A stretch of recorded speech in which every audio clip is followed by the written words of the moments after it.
My paper will examine the social problem of school shootings in America.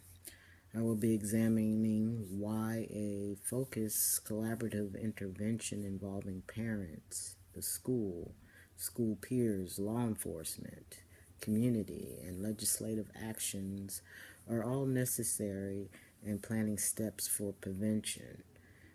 In the past, we have only focused on the mental health side of the issue, and a lot of studies have been done that have proven that there's just a small percentage of these shooters who had a tie to mental problems.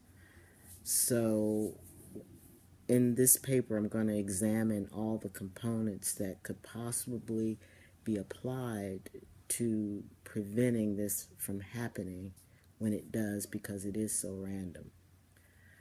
I will implicate the role of the social worker in program development, support community advocacy, and the micromanagement approach to intervention by applying the application of the Paul Elder Critical Framework along with literary support.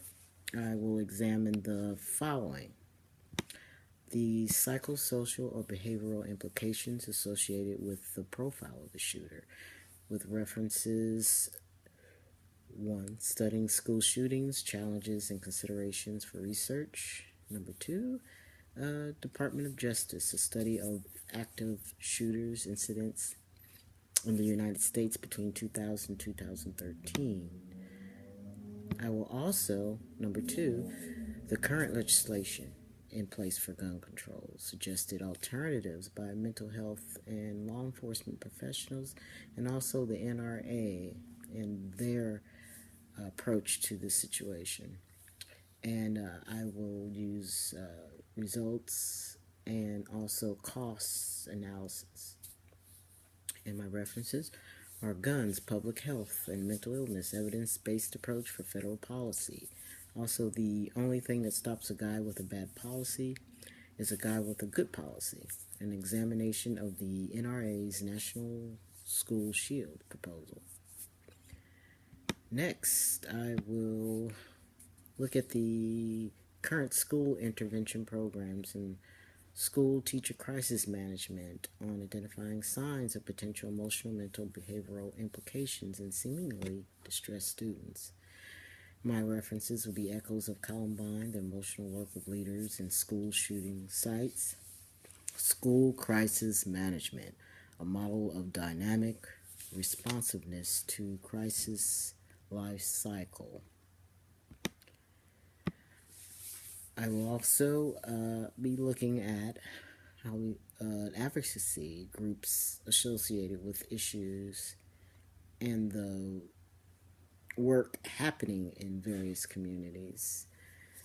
So far, I have the schooldangers.org. Schooldangers.org. Their mission is to improve school security nationwide through advocacy, education, and application of technology. Finally, the role of the social worker in supporting or implementing programs, policies, and advocacy for safer public schools through proactive measures. I will be using references of school safety intervention, best practices, programs from the National Association of National Association of Social Workers.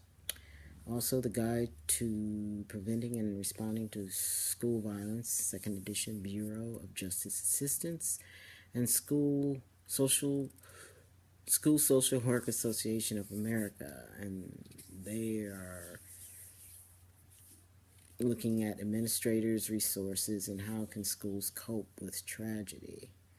So I think by understanding and involving all these areas together that need to be addressed, the parents' role, the teachers and the school psychologists and principals, the legislation that is out there that's focusing a lot on gun control and not enough on every other environmental issues that are involved.